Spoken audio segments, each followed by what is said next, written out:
and it's just starting now. There are blogs discussing it. There was a report in the mainstream media. So it's just beginning. The awareness is beginning, and it's exploding here, just as it is in the USA.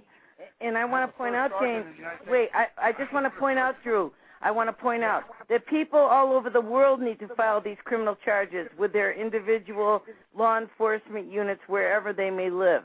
You can download Jane's documents. You can take them to your own police.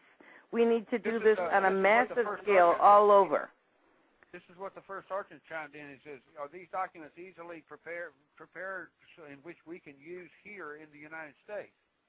Indeed, they are, and provided you get the right ones and not one of the circulating, corrupted, discredited copies, you can just download them. You can go to your local district court. You can fill out the criminal complaint form. Please put in U.S. defendants, because there is only jurisdiction for a U.S. court if you list the U.S. defendants. If you list WHO and the UN, it goes to the FBI. I've already sent the documents to the FBI, and the aim is to get your local law enforcement to do something, to read this stuff, and to be on your side in this fight. So please list U.S. defendants in your criminal complaint, hand in the criminal charges, hand in the extra 150-page dossier of evidence, and you can walk away, because, as I did, I handed in my criminal charges, and the police are taking action. Okay, guys, I will have this set up for the U.S., so when the ones that will be pulled from a Marine's disquisition will already be set up. After I get my copy, I'll make sure you guys have one, and I will have my own charges filed here in the United States District Court within the next 2 weeks. I promise you guys.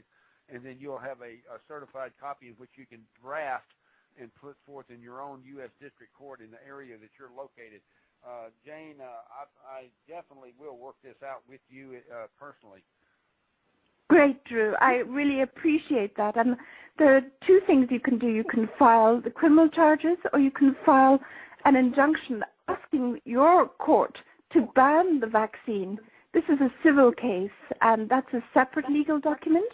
You can fill out a civil form, a civil complaint form, and just try and get your court to have the vaccine banned in your county and your state. So you can do two things. Ladies and gentlemen, you can also do, I just got a pop-up email, an IM from a friend that reminded me about the sheriffs. There are 7 brand new sheriffs up in Montana who stand for the Constitution, and we will get those documents in their hands. And that's what it's going to take, is networking with patriots like Jane who are doing their due diligence. One more question that from a Marine who asked, did she say that she went to the University of Edinburgh, one of the most prestigious universities in Europe? I did. I've got my MA degree from the University of Edinburgh in English.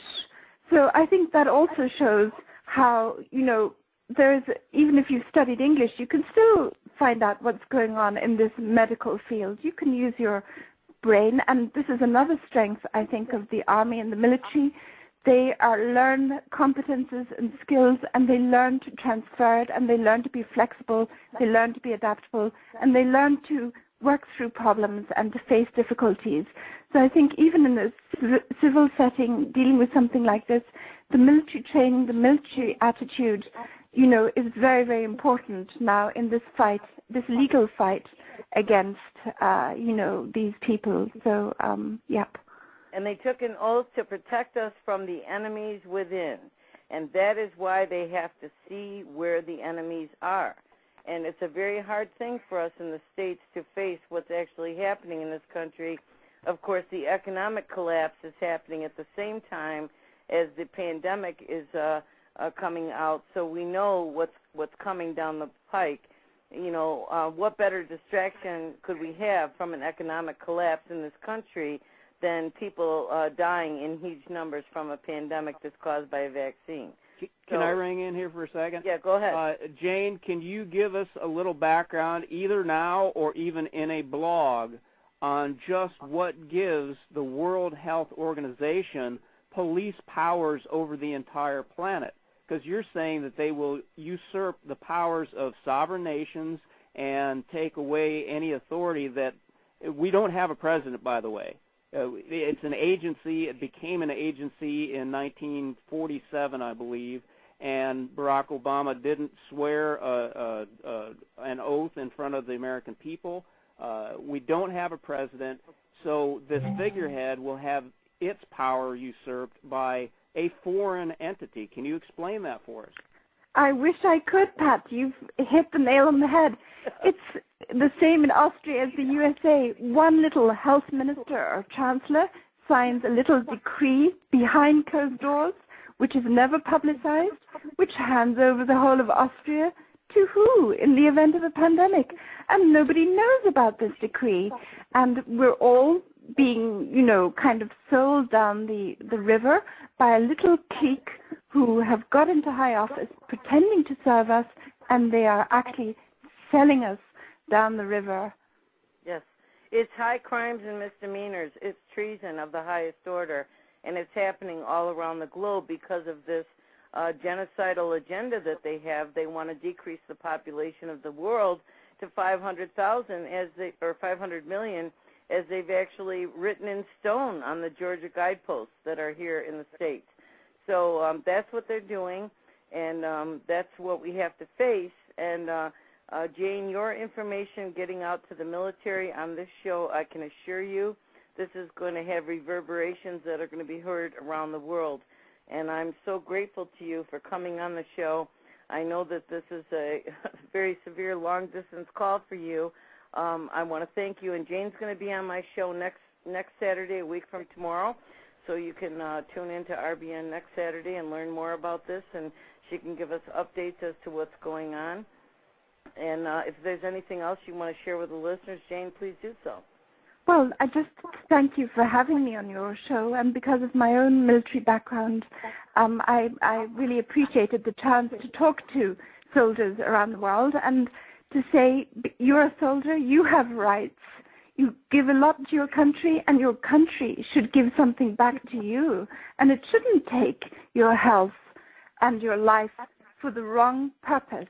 And the right purpose now for the soldiers of America is to stand up for the people of America and the Constitution of America.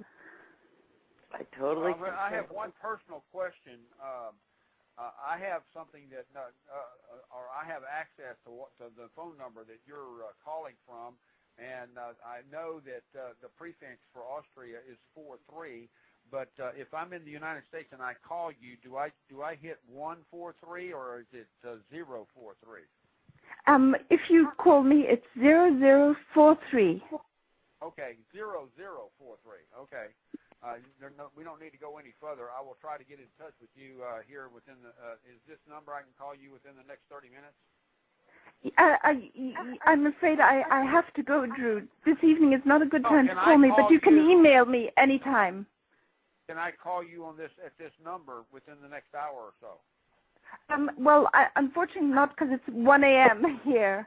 And, I just realized it's 1 a.m. How about tomorrow morning around 8 o'clock? Tomorrow morning's fine, anytime, Drew. But I have to go to the police and have a very heavy schedule, and so I have to get up early in the morning. Okay, Jane, thank you so much for joining us, and we'll talk to you again next Saturday on What's Hailing America on republicbroadcasting.org. Yes, and God bless you. Take care. Bye. Thank you, Jane. Thank you, Jane. Bye. Bye. I wasn't Bye, even Pat. thinking. How's that? At the time, my girlfriend, and so she rushes and says, she's in Austria. It's 1 o'clock in the morning. Exactly. Well, all I can say is that this woman, what she has done, I mean, it's just amazing. It is so amazing, and I hope everybody will go to that website. Let me repeat that again, birdflu666.wordpress, W-O-R-D press, PRESS.com, and read the documents that she wrote, because there are corrupted versions out there, and I'm sure that you, as you said, Drew, will post these as well. We all need to take these to our district courts and file them, because, it's really funny how it works out. Even though the people that work in the courts are in many cases aiding and abetting criminal behavior and they know it, when they realize that their lives are going to be affected, it's funny how it all works out.